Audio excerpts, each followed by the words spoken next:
Inaprobado na ni Pangulong Ferdinand R. Marcos Jr.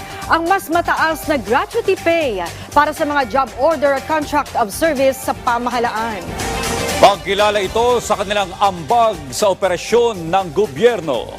Halos lahat ay makakatanggap ng gratuity pay, maging ang mga wala pang 3 buwang nagtatrabaho sa gobyerno. Yan ang ulat ni Kenneth Pasyente.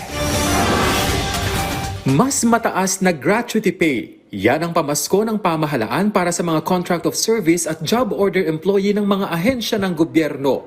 Mula kasi sa dating 5,000 piso noong mga nakaraang taon, inaprobahan ni Pangulong Ferdinand R. Marcos Jr. ang gratuity pay sa naturang mga empleyado ng 7,000 piso. Kung 4 na buwan pataas ng nagtatrabaho sa pamahalaan. Sa bisaya ng Administrative Order No. 28 na inilabas ng Palasyo at pirmado ni Executive Secretary Lucas Bersamin. Pero worry no more dahil 6,000 naman ang matatanggap kung ang manggagawa ay nakapagsilbi na ng 3 buwan at mas mababa sa 4 na buwan.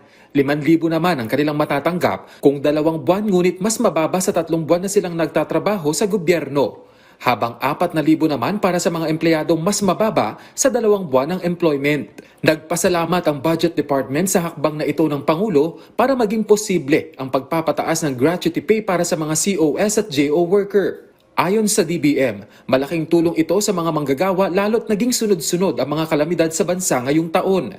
Kasabay ang pagtiyak na hindi pababayaan ng pamahalaan ng mga COS at JO employee, lalo't malaki rin ang kanilang ambag sa trabaho ng pamahalaan.